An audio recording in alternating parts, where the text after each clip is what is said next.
အေယာဝတီမြို့သမီးတင်းကတော့2026-2029မြန်မာမြို့သမီးလေးမှာရာသီဝက်မှာတော့ချန်ပီယံမဖြစ်ခဲ့တော့ပါဘူးရာသီဝက်ချန်ပီယံပထမရာသီဝက်ချန်ပီယံကိုတော့ကျွန်တော်အနေနဲ့ IP အတင်းက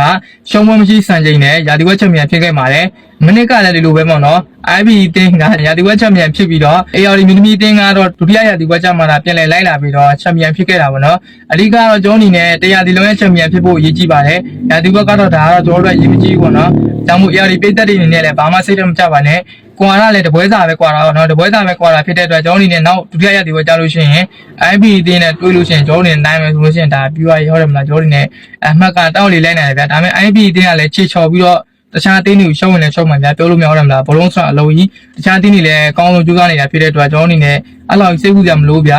အဓိကကတော့ AR မျိုးသမီးအတင်းအနေနဲ့လာမယ့် AFC Women Champion League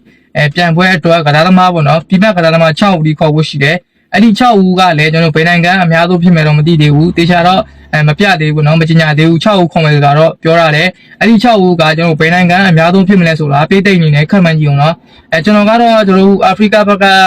ပါမယ်လို့ထင်တယ်ဗျာအာဖရိကတော့ဘရာဇီးဘက်ကပါမယ်လို့ထင်တယ်။ARမျိုးသမီးတင်းနေနဲ့လည်းအခုလက်ရှိမှာနီးပြတစ်နဲ့လုံးဝအောင်ကြဖြစ်နေပြီဖြစ်တဲ့အတွက်လာမယ့် AFC Women Champion League ပြိုင်ပွဲမှာအကောင်းဆုံးခြေစွမ်းပြနိုင်မယ်လို့ယုံကြည်ပါတယ်။ပြီးတော့ကျွန်တော်အနေနဲ့ဒီ AFC Women Champion League ပြိုင်ပွဲတွေကိုရန်ကုန်လူတူးနာကွင်းမှာပဲကျင်းပမှာဖြစ်တဲ့အတွက်ကျွန်တော်အနေနဲ့ပြည်သက်ရင်အားတာပါတယ်ဒါကြောင့်မို့ AR ပြည်သက်တွေရောမြန်မာဘလုံးပြည်သက်တွေရောကွင်းထဲတွားပြီးတော့တွားရောက်အားပေးစေခြင်းနဲ့AR တင်းဆိုတာလည်းမြန်မာခြေစိုက်အသင်းဖြစ်တဲ့အတွက်မြန်မာအသင်းဖြစ်တဲ့အတွက်ဘယ်နိုင်ငံသားပဲပါပါပေါ့နော်ကျွန်တော်တို့ဒီနဲ့တွားရောက်အားပေးစေခြင်းပါတယ်နော်ကွင်းထဲတွားပြီးအားပေးစေခြင်းနဲ့လက်မှတ်စီကလည်းအဲ့လိုရှိမှတော့မဟုတ်တော့ဘူးဗျဒါကြောင့်မို့ကျွန်တော်ပြည်သက်တွေနေနဲ့သွားပြီးတော့အားပေးကြပါလို့ကျွန်တော်ပြောချင်ပါတယ်ဗျ။အေယာဝတီမျိုးသမီးအသင်းအနေနဲ့စိုးရင်ကြတော့တစ်ခုရှိပါတယ်။ဒါကတော့ကျွန်တော်ပြပကသမား6ဦးပေါ့နော်။အဲ့ဒီထက်ကောင်မဲ့ပြပကသမား6ဦးနဲ့လေးချင်းချိန်ကတိတ်မရှိဘူးပေါ့နော်။ကျွန်တော်အနေနဲ့ AFC Women Champion League ကမကြခင်ကန်အောင်ပါဒါကြောင့်မို့လေးချင်းချိန်တိတ်မရှိတဲ့အတွက်ကျွန်တော်အနေနဲ့အဲ့ဒီ6ဦးနဲ့အောင်ကွန်ညဖြစ်ပါမလားဆိုတာတော့ဒါကတော့စိုးရင်ကြရှိတယ်။တိုးပေမဲ့လည်းကျွန်တော်အနေနဲ့နီးပြရဲ့နီးစနစ်တာအဓိကဖြစ်တဲ့အတွက်နီးပြကြီးဘယ်လိုမျိုးနီးစနစ်တွေနဲ့အကောင်းဆုံးရှိမှန်သွားမလဲဆိုတာတော့ကျွန်တော်အနေနဲ့စောင့်ကြည့်ရမှာဖြစ်ပါတယ်ဗျ။ကျေးဇူးတင်ပါတယ်။